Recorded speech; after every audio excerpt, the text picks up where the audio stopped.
अस्सलाम वालेकुम, मेरा नाम डॉक्टर उमैर है और एक सवाल मुझसे पूछा गया था कि जो आपने बात की थी मेन वीडियो के अंदर अल्ट्रासाउंड की, तो उसमें आपने तो ये तो जिक्र ही नहीं किया कि प्रेगनेंसी के अंदर भी अल्ट्रासाउंड किया जाता है और बच्चे की हेल्थ के लिए दिया जाता है। तो मैंने उस वीडियो के अंदर ये बात बाकायदा जिक्र किया था कि ये सॉफ्ट टिश्यूज़ यानी कि गोश्त देखने के लिए इस्तेमाल किया जाता है और जो बच्चा होता है वो बेसिकली गोश्त ही होता है, ठीक है।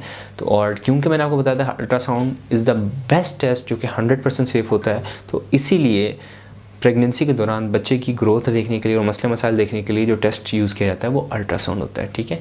और यस, अल्ट्रासाउंड की मदद से अंदाज़ा हो जाता है कि बच्चा मेल है या फीमेल है। प्लस अल्ट्रासाउंड की वजह से प्रेगनेंसी के दौरान यानी कि हमलपन के दौरान ही बच्चे की पैदाइश से पहले ही ये पता चल जाता है बहुत सी बीमारियों के बारे में, जैसे कि डाउन सिंड्रोम है, टर्नर सिंड्रोम है, कि बच्चा सही बन रहा है या नहीं बन रहा है, ट्विन है या नहीं है, सिंगल बच्चा है।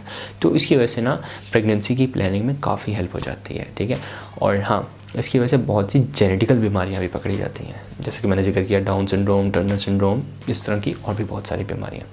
प्लस अल्ट्रासाउंड की मदद से बाज़-औक़ात बच्चे का जो एमनियोटिक फ्लूइड होता है जिसके अंदर बच्चा तैर रहा होता है माँ के अंदर, तो एक टेस्ट होता है जिसे एमनियोसेंटेसिस कहते हैं, जिसके अंदर उस पानी को लेके टेस्ट किया जाता है। तो वो पानी निकालने का जो अमल होता है वो भी अल्ट्रासाउंड गाइडेड होता है, यानी कि अल्ट्रासाउंड की मदद से देखा जाता है कि वो जो नीडल है, जो सुई है उस टेस्ट के लिए वो कहाँ से गुजारनी है, कहाँ पे बच्चे की हेल्थ है, तो उसके लिए भी जो है यानी कि उसकी गाइडेंस के लिए भी अल्ट्रासाउंड का इस्तेमाल किया जाता है। तो आई होप कि मेरी बात क्लियर हो गई होगी, मैंने अपना पॉइंट क्लियर कर दिया। तो that's all, this is doctor Umair signing off. अल्लाह हाफिज़।